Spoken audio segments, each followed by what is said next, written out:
High সবাইকে, Tanushree nail art একাডেমিতে সবাইকে স্বাগত। আজকে আবার একটা নতুন টিউটোরিয়াল নিয়ে চলে এসেছি, ভেলভেট রোজ। তো দেখো, সবার প্রথমে আমি নেল টিপসটাকে একটু বাফ করে নিয়েছি। দেন হচ্ছে এখানে আমি শেলসের হোয়াইট কালার অ্যাপ্লাই করছি।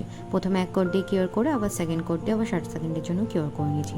কিওর করার পর আমি বেসটাকে পুরো ম্যাট কোট দিয়ে ম্যাট করে নেব। তারপরে আমি ম্যাটটাকেও আবার 60 সেকেন্ডের জন্য কিওর করে নেব।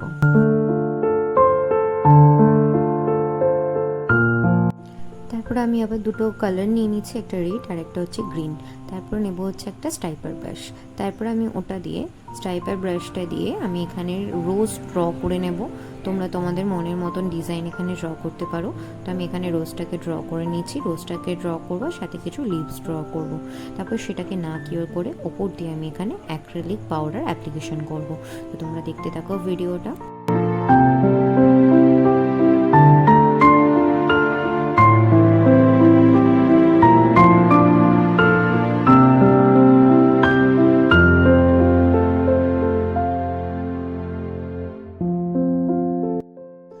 তারপর আমি ওটাকে আবার কিওর করে নেবো। কিওর করার পর এক্সেসিভ ডাস্টটাকে আমি ডাস্ট ব্রাশের সাহায্যে ছেড়ে দেবো। তোমরাও যদি এরকম নতুন নতুন কাজ শিখতে চাও তো আমার নেক্সট ব্যাচে জয়েন করতে পারো, যেটা শুরু হচ্ছে অক্টোবরে মিডিলে। তো তোমরা যারা যারা জয়েন করতে চাইছো স্ক্রিনে দেওয়া নাম্বারটাতে কন্ট্যাক্ট করো আর ডিটেলসগুলো জেনে নাও। আর যারা যারা এখনও পুজোর স্লট বুক করোনি, ঝটপট নিজেদের স্লটটা বুক করে নাও। আর কিছু ডেটই ফাঁকা আছে, তো যারা যারা চাইছো এখনও বুক করতে, তো ঝটপট স্ক্রিনে দেওয়া নাম্বারটা কন্ট্যাক্ট করে বুক করে নাও। আর এটা হচ্ছে আমার ফাইনাল লুক। তো তোমরা জানিও তোমাদের ভিডিওটা কেমন লেগেছে। যদি হেল্পফুল লাগে তো অবশ্যই লাইক কমেন্ট করো আর আমার পেজটাকে ফলো করে নিও।